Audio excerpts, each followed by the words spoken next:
Air is being forcefully torn out of your lungs the instant you discover your children don't want you in their lives. Moment, and then you're drowning right in front of everyone. Lived it, so I know. Son looked me in the eye and said, "Sorry, I think you're at the wrong house," as I stood on his porch on Christmas Day with my arms full of thoughtfully wrapped presents. Remark where you're watching from and subscribe to the channel. I had always been the kind of mom who would go to great lengths for her kids. Break down when my husband passed away suddenly 19 years ago, leaving me with 2 teenagers and a mortgage that I could hardly afford. I was unable to. Sophie was 13 and Mark was 15. Stability was what they needed. A mother who could be both parents was what they needed. So I turned into that person. I downsized to a small 2-bedroom apartment, sold our family's Connecticut house, and took night shifts as a nurse at the nearby hospital. Into their futures, I drove the same car for 12 years, learned how to fix the plumbing myself, and cut my own hair.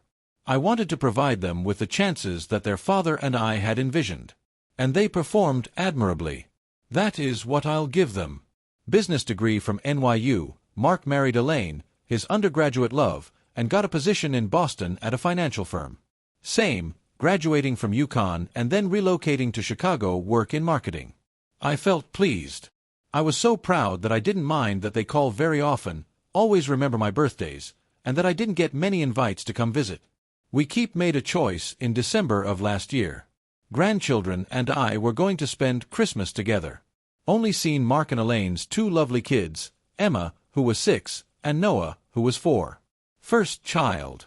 Wanted to be more than simply a voice on the phone or a signature a card. I wanted to be a part of their life. December, with my heart pounding, I practiced my response to Mark's call. "Mom." Background, I could hear the commotion of his office. "Love. Not going to keep you. For me to attend this year's Christmas?" Adore watching the children open their gifts. Moment of silence, then the sound of a door closing. Voice was lower when he spoke again. "Not sure. Have much room, and Elaine's parents are coming.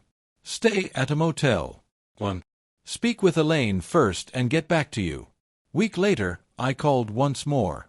To voicemail this time. Voice, I left a message. Wanted to know if you'd had a chance to discuss Christmas with Elaine. Decent motel close by. When you can, give me a call back. Got a text message 3 days later. Right. Required. Guest room is yours. Was overjoyed. Kids, booked my flight right away, and even treated myself to a new dress. Color complemented my silver hair.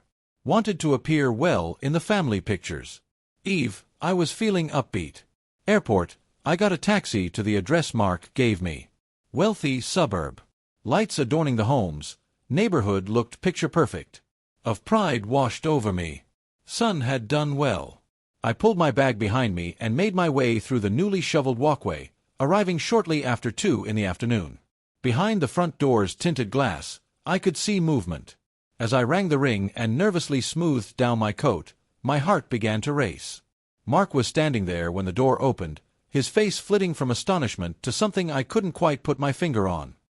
His dark hair was now flecked with gray at the temples, and he looked taller than I had remembered. My breath seized when I saw how much he resembled his father.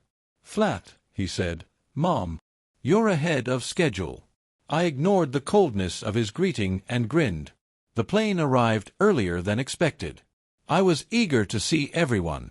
He didn't open his door for me. I heard Christmas music and laughter coming from behind him. He said, moving his weight to better block the doorway, "We weren't expecting you until tomorrow." I scowled as perplexity descended around me like a chill fog. "Dinner at 3, according to your SMS. It's Christmas today." With a hint of annoyance in his voice, he amended, "Christmas dinner is tomorrow. It is Christmas Eve today." With my hands shaking a little, I took out my phone and browsed to his text. "You see, this very moment. Christmas is all right. 3 o'clock for dinner." He hardly gave the TV a glance. "I did not intend that. Look, Mom, it's just family today. We're on our own while Elaine's parents are here. Our large family supper is scheduled for tomorrow. Extended family." The words were more painful than they needed to be. With a forced smile, I swallowed hard. "It's okay. Tomorrow, I can return. You might be able to direct me to my lodging. The one you told I could stay in the guest room and didn't need to make a reservation for? Something flashed. Maybe a look of guilt came across his face. The visitor room is not yet prepared. We assumed you would arrive tomorrow. As the situation's reality set in, I stood there with my suitcase in hand. So, where should I spend the night? He was kind enough to appear uneasy. About 15 minutes away is a Holiday Inn. If there is a room available, I can give them a call. A tiny voice shouted out behind him. Dad. At the door, who is it? Mark's body language changed as he turned. No, dear. Return to your grandparents. No one. To my own son, I was just that. No one. I stepped back. The only thing that keeps me standing is my dignity. The motel is a waste of time. I'll work it out. Mom. I interrupted him before he could finish. Mark, have a happy Christmas. Send my love to the kids. With each step, my baggage felt heavier as I turned and left. Even when I heard the door close behind me, I didn't turn around. I managed to reach the end of the block before the tears hit my icy cheeks, hot and angry. I made the decision not to stay at a hotel while I was sitting on a bench at a bus stop. I would return as scheduled tomorrow. Maybe there had been a real miscommunication. Maybe things would be different tomorrow. No, it wasn't. Mark answered the door and said those horrible words when I came back the following day at exactly 2:45 p.m., armed with gifts and wearing my new emerald dress. I apologize, but I believe you are at the incorrect residence. I assumed for a second he was kidding. There would be a nasty joke followed by apologies and laughing. However, his eyes were strange and icy. I could see the back of Elaine's head as she put stuff on the sideboard, a dinner table, and a Christmas tree with gifts all around it behind him. Mark, I whispered in an almost audible voice. It's me. Mom is here. He did not recoil. I believe your address is incorrect. Mark is not present. He shut the door after that. The earth swayed on its axis while I stood motionless. This was not possible. Not to me. Not after everything. My phone rang while I was halfway down the walkway. The screen flashed Mark's name. With hope fluttering in my chest, I responded. Mom. His voice had changed. Informal, almost humorous. I apologize for it. Elaine's parents don't aware about our financial arrangement because they are very traditional. Our goal is to maintain harmony. Monetary agreement? I spoke it again, the words unfamiliar to me. Yes, the monthly assistance, you know. Hey, how about you return to your hotel? When things settle down tomorrow, I'll give you a call. Mark, I don't have a hotel. I came here to be with my family for Christmas. The sound of his sighing irritated my ear. I can't do this now, Mom. Please, just give us some room.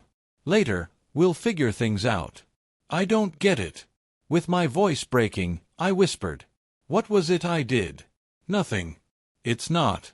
Look, I have to leave. We're almost done with dinner. Mark.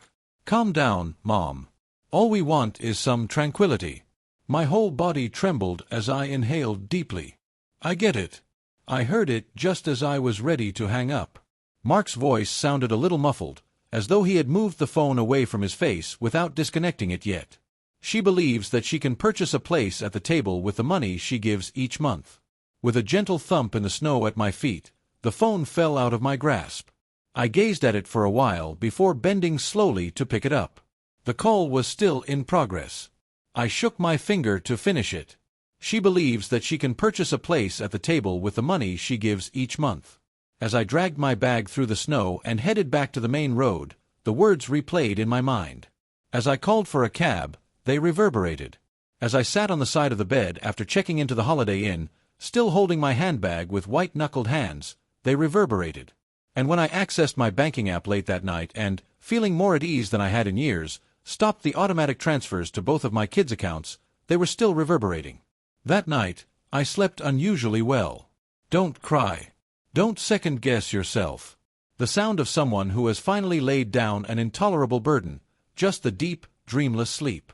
My phone displayed 25 missed calls when I woke up the following morning. 15 from Mark. Sophie gave it a 10. Each text message was more desperate than the others, numbering in the dozens. Mom, the transfer was unsuccessful. Is everything all right? Mom, I have to use that money to pay for Noah's daycare. Give us a call as soon as possible. Mom, what the devil? My mortgage is going to be past due. Give me a call right now.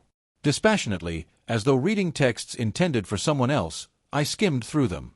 After that, I put my phone on the nightstand, turned it off, and headed to the shower for a long, hot soak. I made a choice as the water poured over me.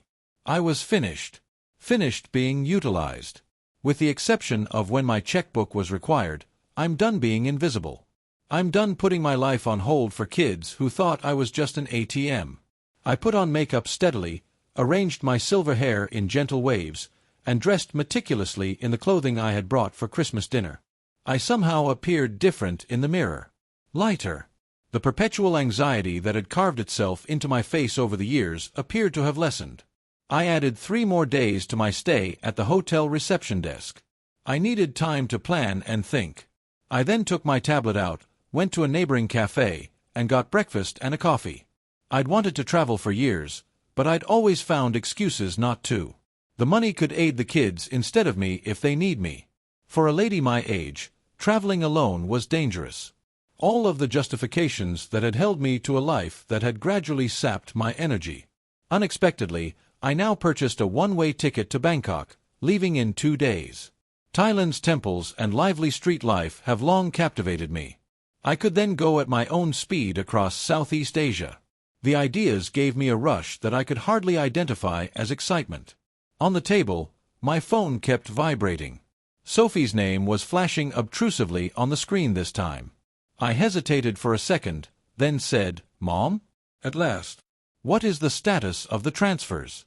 According to Mark, neither did his. "How are you?" No greeting. Let's get right to the point. Calmly, "Hello, Sophie. I've made the decision to stop making monthly transfers." A beat of silence was broken by a sputtering sound. "What do you have? Can't you do that?" "That money is what I'm banking on for the nursery for the baby." I sipped my cappuccino and said, "I'm sorry to hear that, Daniel, and you should modify your budget appropriately, in my opinion. I take it that this is about Mark." He explained what had transpired. "Mom, there was a miscommunication. You're acting absurdly." I said, "It's not about Mark, but we both knew that was only partly accurate. It's about me at last realizing how valuable I am."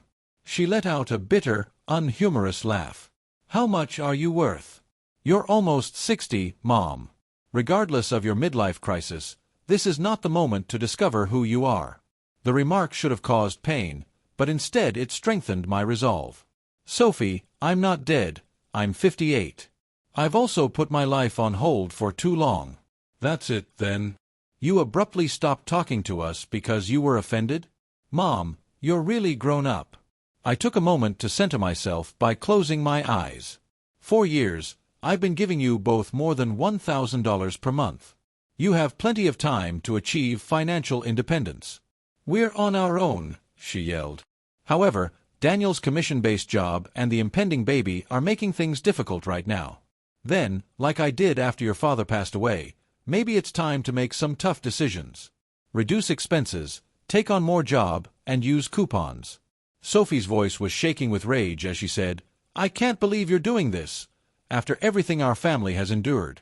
"Sophie, that's just it. It's been a long time since we were a family. I'm just admitting that our relationship is real." On the other end of the line, I could hear her breathing heavily. Her tone had changed to one of persuasion when she spoke again. "Please, Mom. I am aware that Mark acted rudely during Christmas. But don't hold me accountable for his error. You are necessary to me. You are needed by the baby." The manipulation of emotions was so obvious that it was quite comical. I was suffering a midlife crisis 5 minutes ago. I was required now. "Sophie, I'm not punishing anyone. For once, I'm selecting myself. I have a ticket to Thailand already. I'm going to see the world, travel, and maybe volunteer overseas using my nursing talents." Incredulously, she repeated, "Thailand. Are you crazy? What about the arrival of the baby? Are you just going to miss your first grandchild's birth? I said gently, I'll send gifts. Similar to how birthday cards are sent. There was a long stillness when you recall. Then, in a poisonous voice, you self-centered jerk. Dad would be really embarrassed by you. The line died. Waiting for the hurt, the shame, the overwhelming urge to call her back and apologize, I gazed at the phone. It never arrived. Rather, I experienced a strange sense of calm, as though the final link connecting me to my former existence had been broken. The remainder of the day was devoted to getting ready for my trip. I made arrangements for my sister Diane to pack up my stuff and either donate or store them, called my landlord to provide notice of my flat, and called my hospital supervisor to submit my resignation. After a quick phone conversation and a commitment to email my official letter, my 32-year service came to an end. My phone had gone silent by evening. Neither of my kids will call me again. I pondered whether they were sharing their sympathy and depicting me as the antagonist in their tale. I wasn't as bothered by the thought as I used to be. I opened my laptop to look for lodging options in Bangkok and placed an order for room service for supper. It took me a moment to realize that the sensation of lightness in my chest as I browsed through pictures of vibrant markets and glittering temples was freedom. My hotel room door was knocked on the following morning. When I opened it, I saw Mark standing there with bloodshot eyes and a gaunt face. He had followed me through my credit card charges, driving from Boston to Connecticut. "Mom," he murmured in a raspy voice. "We must speak." I carefully kept my face neutral as I moved aside to let him in. With caution, as though anticipating a trap, he stepped inside. I motioned for him to take a seat in the windowside armchair, saying, "You've caused quite a panic." I didn't move. He combed through his unkempt hair. "What were you anticipating? You abruptly stopped talking to us, vanished from your residence, and resigned from your position. Aunt Diane believed that you may have." Unable to complete the notion, he drifted off. "Killed myself. I provided." How melodramatic. "And it's interesting that you drove this far only because you were afraid I would die." "That's unfair," he remarked, his face displaying a hint of rage. "I am here now, am I not?" I did agree. "Your mortgage payment is now in jeopardy." He was graceful enough to appear embarrassed. "The money isn't the point. Mark, it has always been about the money. All I wanted to do was avoid seeing it." With his elbows resting on his knees, he leaned forward. "Look, I realize I did a terrible job with Christmas. Elaine's parents are quite critical, and I became anxious. I apologize." "I'm sure you are," I answered in an uncaring tone. "However, this goes beyond Christmas. This relates to years of being treated as an afterthought and having my worth determined solely by my contributions." He made a feeble protest. "That's not true." "Is it not? How recently have you given me a call just to talk? How recently did you extend an invitation to come visit without my needing to ask? How recently have you expressed gratitude to me? You really thanked me for all that I have given up for you?" He didn't know how to respond. I took 2 water bottles out of the mini-fridge and gave one to Mark. Twisting the cap open without taking a sip, he received it with a muttered thank you. He finally remarked, "Mom, I know I've been distant. Both of us have. Life becomes hectic. Work, children, mortgages, you name it." I sat on the side of the bed and said, "I do know. I worked full-time and raised 2 kids by myself. Until the day she passed away, I was still able to phone my mother every Sunday." He flinched. "That's not the same." "Oh." "It just is," he remarked, his voice tinged with annoyance. "We're not flawless, you see. We ought to make more calls and more visits." "I understand." "But abruptly cutting off our financial support? Leaving the nation? That is excessive. Even for you. Even for me." As though instead of a lifetime of unselfish dedication, I had a history of crazy behavior.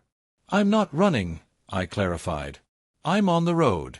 Something I've been wanting to accomplish for years but haven't been able to, since I was too preoccupied with seeing to it that you and your sister had all they required. And, evidently, all of your desires.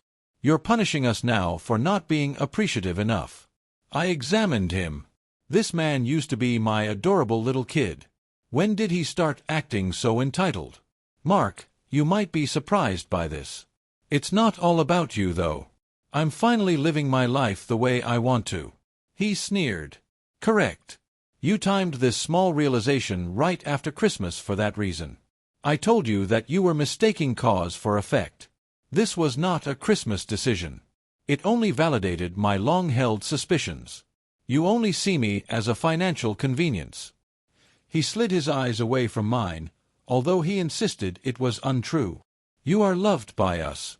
I admitted that maybe you do, in your own way. However, love isn't love at all if it lacks respect. It's a duty. His throat was working as he drank from his water bottle. His countenance had changed to one that was more cunning as he turned back to face me. What will it take, then? I'm sorry, he explained, using hazy gestures between us to correct this. What are you looking for? Additional visits? Calls every week? That is something we can accomplish.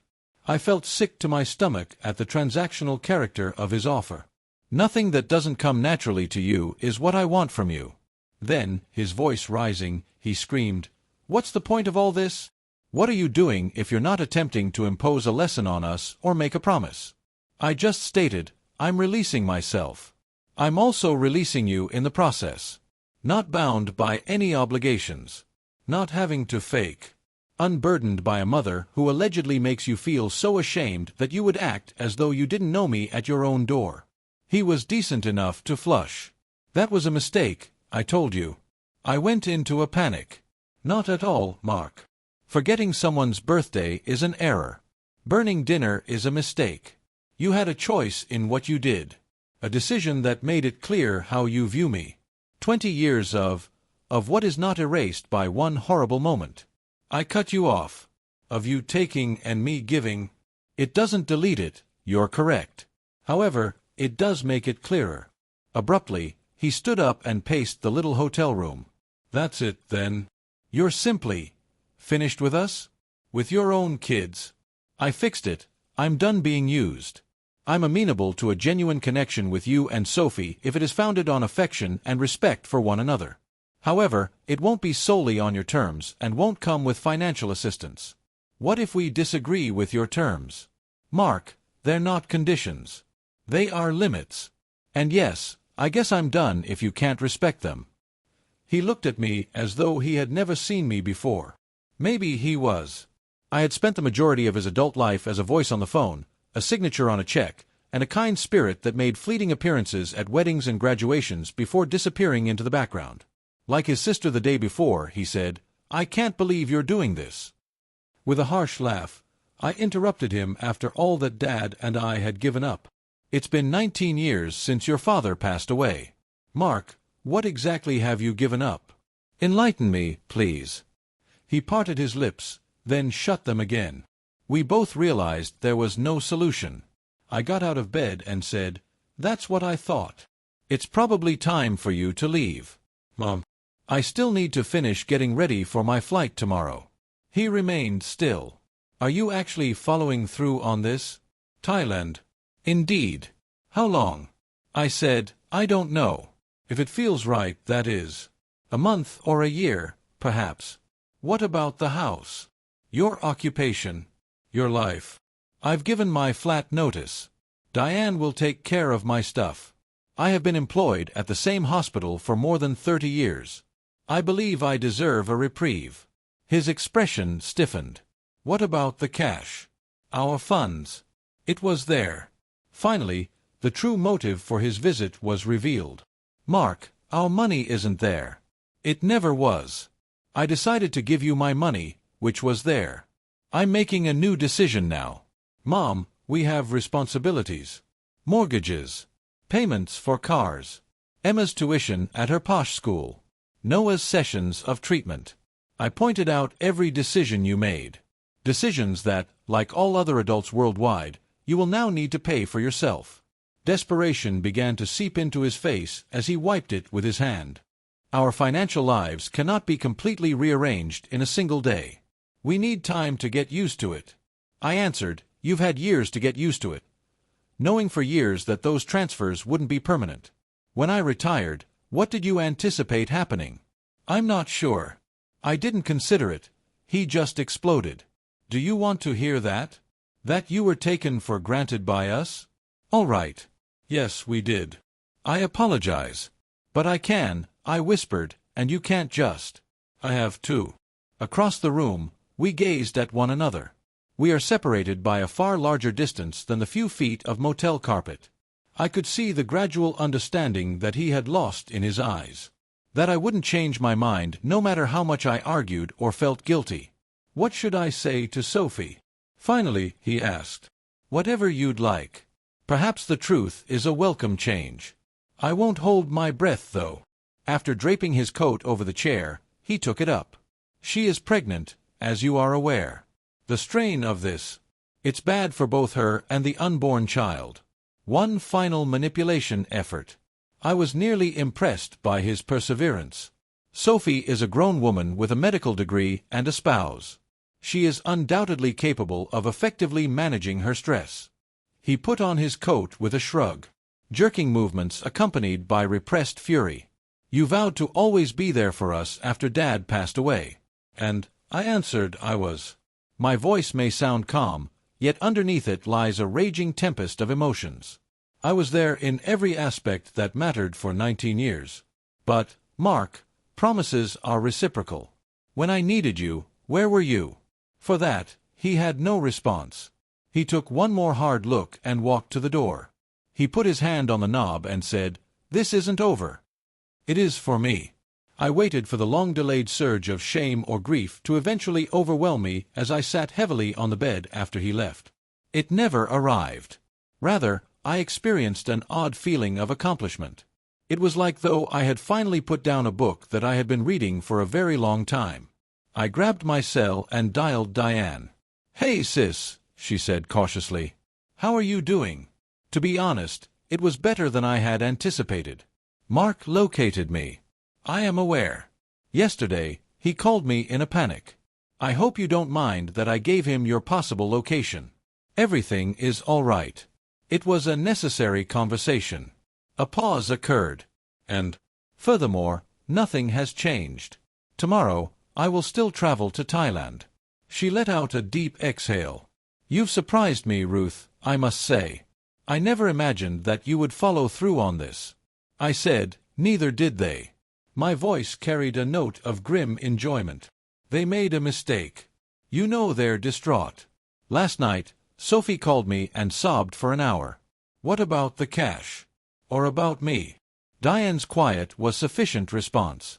I said that's what I thought. How is the apartment doing for you? I've begun packing the necessities.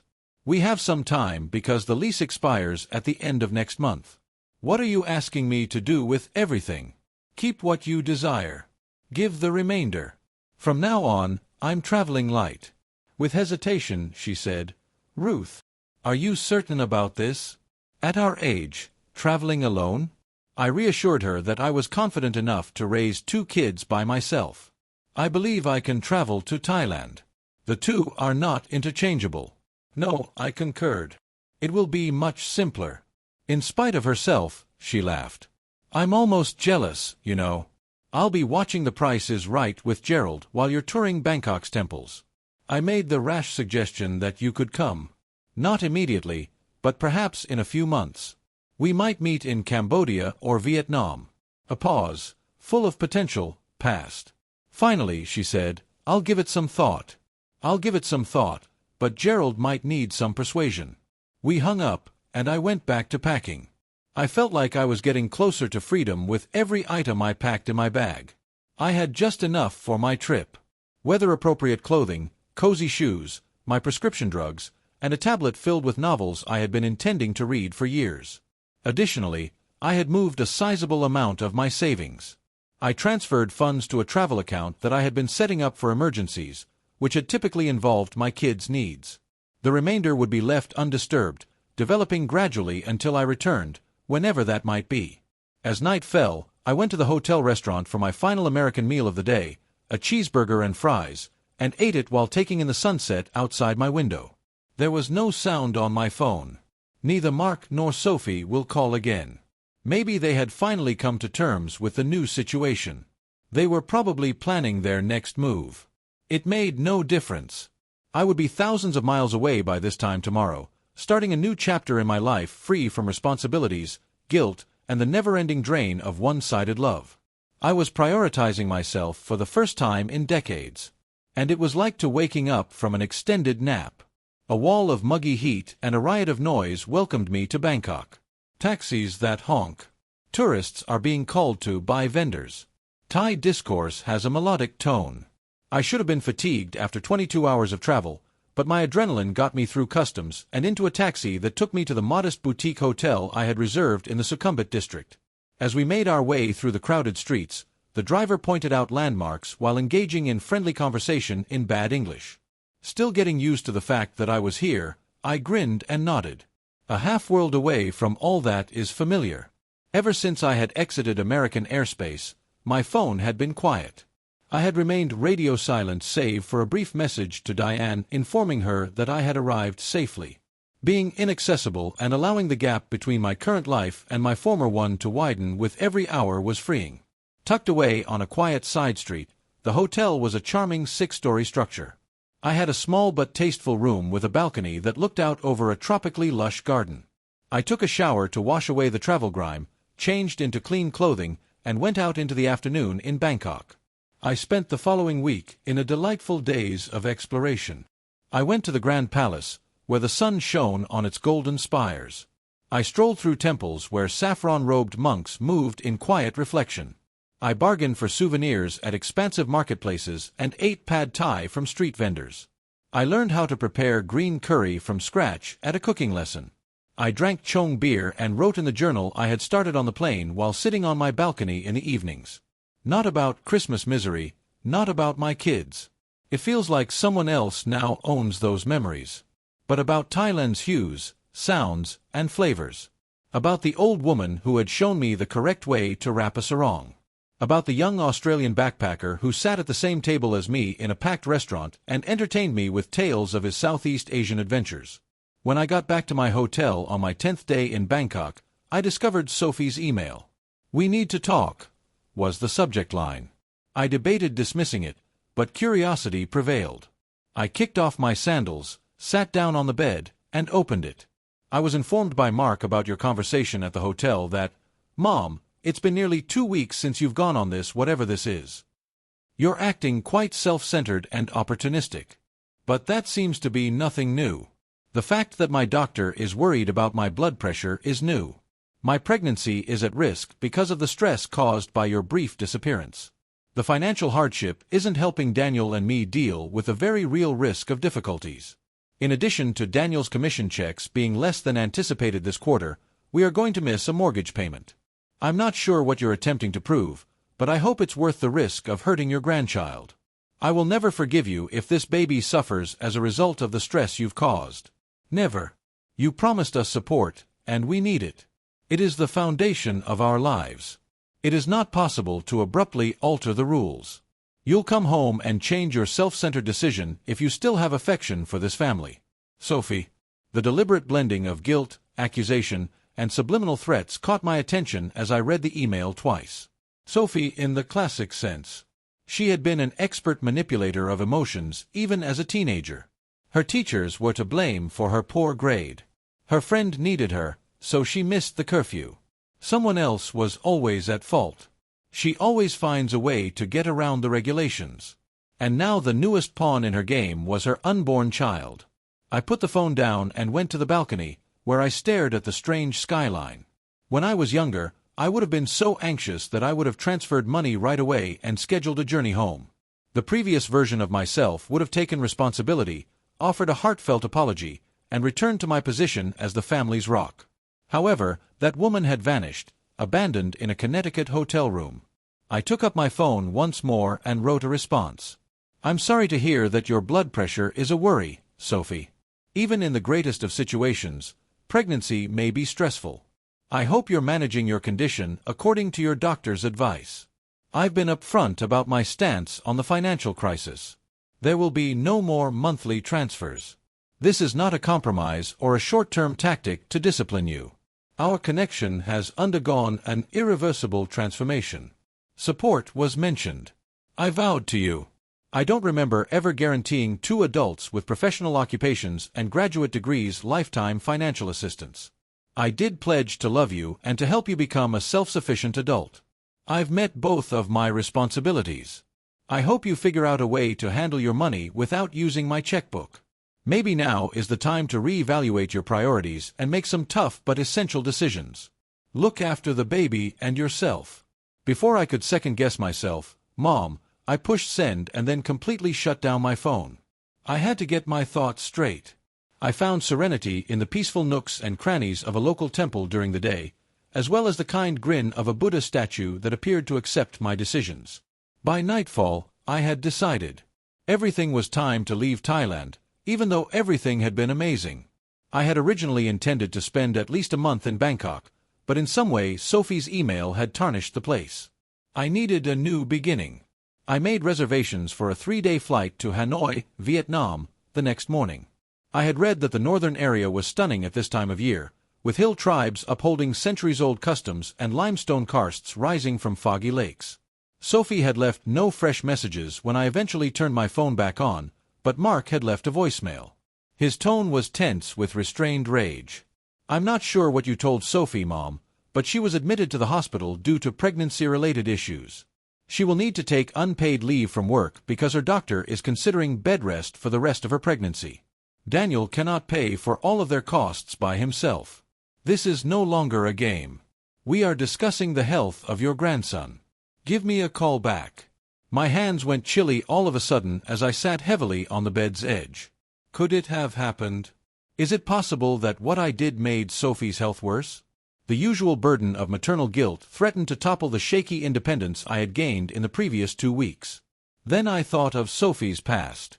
How she had feigned a sprained ankle in order to avoid taking a 7th-grade arithmetic test. How, in order to get out of going to a family gathering she didn't want to, she had claimed to have food illness. How she had repeatedly used premeditated displays of distress to manipulate me. I returned Mark's call. His voice was curt as he responded. At last. How is Sophie doing? I asked in an impartial tone. Steady. They are keeping an eye on her and the infant. Following your email, her blood pressure severely increased. I answered gently, I see. And what specifically was it in my email that was so startling? He hesitated. I'm not sure. She couldn't bring herself to show me. Something about permanently severing her.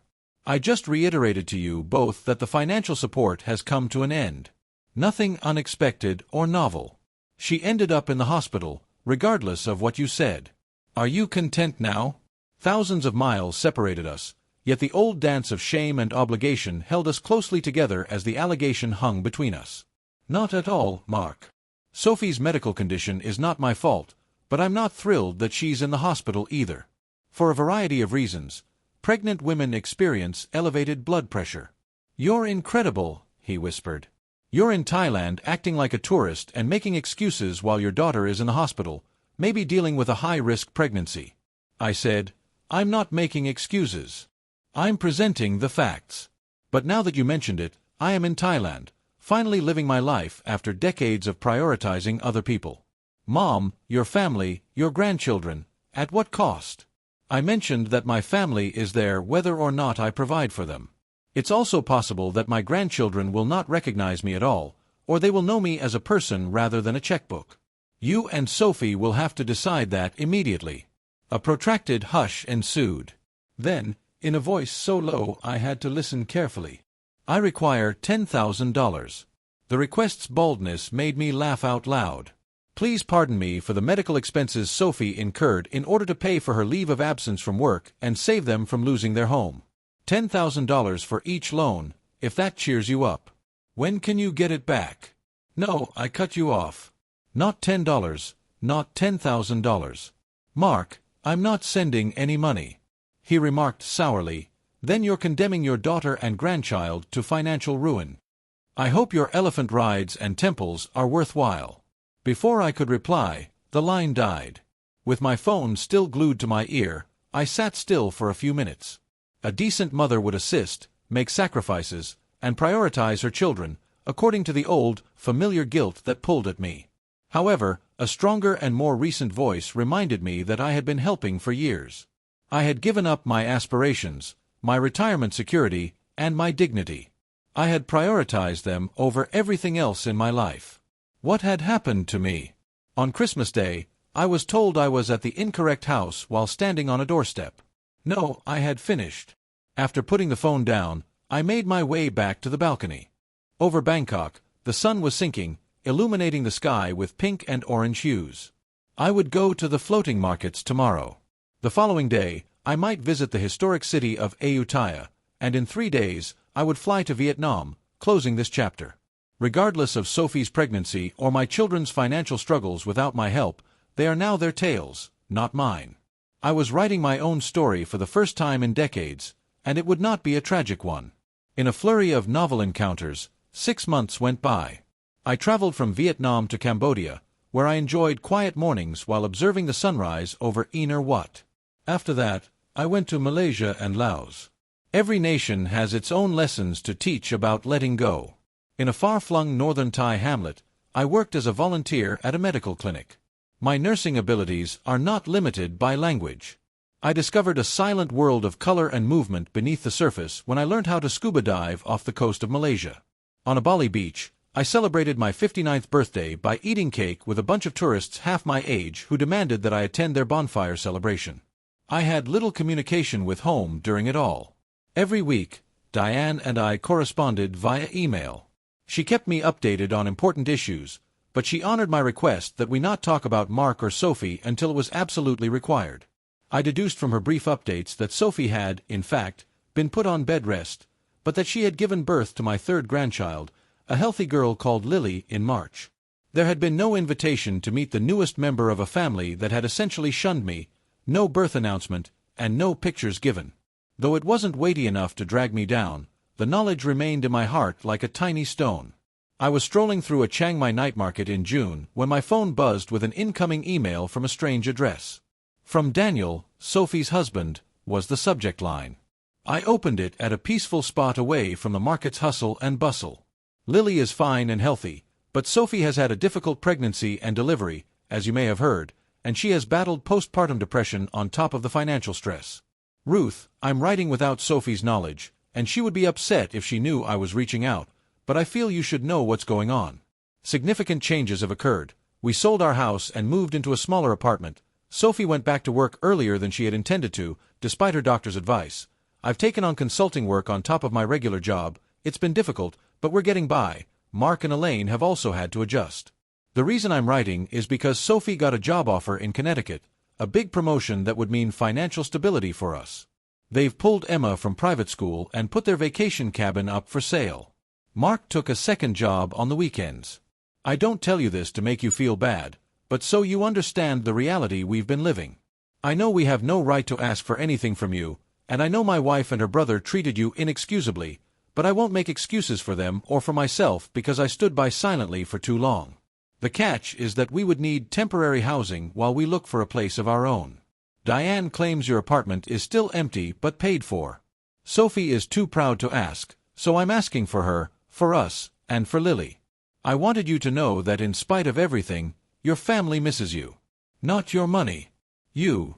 Daniel. I stared at the screen, conflicting emotions churning inside me. It was the first honest communication I'd received from any of them. Thank you, if you're still reading. If you don't reply, I understand. For a brief moment, I let myself imagine saying, yes, I could offer them the apartment, return to Connecticut, meet my granddaughter, and try to rebuild some semblance of family. The path back to my old life stretched before me, familiar and safe. There was no coercion, no demands, just a simple request and an acknowledgement of past wrongs. But then I recalled the casual brutality, the years of being ignored, the desperate calls that only came when the money stopped, and Christmas Day. You don't have the money. It was a lovely feeling, but was it real, or was this just more skillful manipulation? Without replying, I ended the email and returned to the lively tumult of the night market. I needed time to reflect. I saw the city below come to life as I sat on my guest house's balcony the following morning. I wrote my response after giving it some thought. I appreciate your email, Daniel. I value your candor regarding the family's circumstances and your admission of previous actions. That Sophie had a difficult pregnancy and delivery and that you both had to make tough financial changes makes me sad. Mark and his family are no different. These lessons about the flat are difficult, but they are essential. It has been paid through the end of August, and Diane will take care of the lease's final conclusion. As long as you and Sophie are aware that this is a short-term solution and not a return of financial assistance, you are free to use it until then. Diane can make the required arrangements and has a key. Please be aware that this gesture does not modify my decision to live my own life or erase the past. I'm not going to be going back to Connecticut anytime soon. More than just a response to Christmas Day, my path has evolved. After decades of prioritizing other people, I'm regaining myself. Regarding meeting Lily, maybe in the future, but not right now. Not in this manner. If and when we get back together, it must be out of true affection and respect for one another rather than out of need or convenience. I hope all is fine with you, Lily and Sophie. I pushed submit, shut down my laptop, and started packing, Ruth. That afternoon, my flight to Japan took off. The subsequent portion of a voyage with no set destination or completion date. 3 days later, Daniel sent me a quick response in which he thanked me for the apartment and included a picture of Lily without any remarks. She reminded me of her grandfather with her shock of dark hair and Sophie's delicate features. I didn't reply, but I saved the picture. I gave Diane a call that evening. Aren't they having a lot of trouble? After exchanging pleasantries, I inquired. They're working things out, she replied plainly, but yes. Sophie has a valid employment offer. A decent job that pays more. If you believe it, Mark has taken a course on financial planning. He has apparently developed into a budgetary guru. I chuckled quietly. I guess it's better late than never. Are you reconsidering? She asked thoughtfully. What about the cash? No. About severing them entirely? I confessed that occasionally I consider punishing an innocent child for the transgressions of her parents when I gaze at that picture of Lily. Ruth, you're not punishing anyone. You are going about your life. Do you think there's a difference? I'm thinking. It seems like a very thin line at times. Intent is the difference, she stated firmly. You didn't go out to harm anybody. To save yourself, you went out. As I gazed out my window at the glittering Tokyo skyline, I thought about this. I made the place available to them. I am aware. Yesterday, Daniel gave me a call. Although Sophie hasn't mentioned anything, he was appreciative. I told her not to. This family has a strong sense of pride. Diane teased, I wonder where she gets that from. I sat thinking about family, decisions, and the consequences of a single moment on a snowy doorstep for a long time after we hung up. Had I made the correct decision? Probably not by most conventional standards. A decent mother would have returned, forgave, and kept making sacrifices. However, those standards had almost destroyed me and allowed for actions that made us all less. Ultimately, the question was not if I had made the correct decision, but rather if I could accept the decision I had made. And more people said, yes.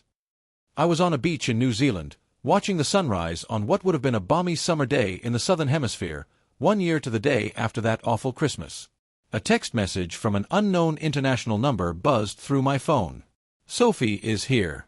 I got your number from Daniel. Yesterday, Lily took her first steps. I took a video of it. I thought you would find it interesting. No need to answer. A video was attached. With a weird disinterest, I watched it. A gorgeous youngster with dark hair is seen stumbling on the floor of the living room while facing a light with excitement and triumph and extending her arms toward the camera. It was the first time Sophie had spoken to me directly in a year. It was just a grandmother's moment, freely shared, without any demands, accusations, or guilt trips. I didn't reply right away, but I did preserve the video. I issued a brief response later that day. I appreciate you sharing this. She is stunning. It wasn't pardon. It was something, but it wasn't reconciliation. There is a tiny gap in the wall separating us that lets in enough light to suggest that there may one day be a way forward. Not to our former selves. That partnership was gone for good, but maybe in the direction of something different, with boundaries, and founded on choice rather than duty. My feet dug into the warm sand as I strolled along the shoreline as the sun rose higher over the Pacific. There were miles of unexplored coastline in front of me. A set of tracks behind me is already being washed away by the approaching tide. I didn't know where this journey would take me. But I wasn't afraid of that uncertainty for the first time in my life. I was thrilled because it was my life, my path, and my decision. And that would never be taken away from me again, not even by my kids.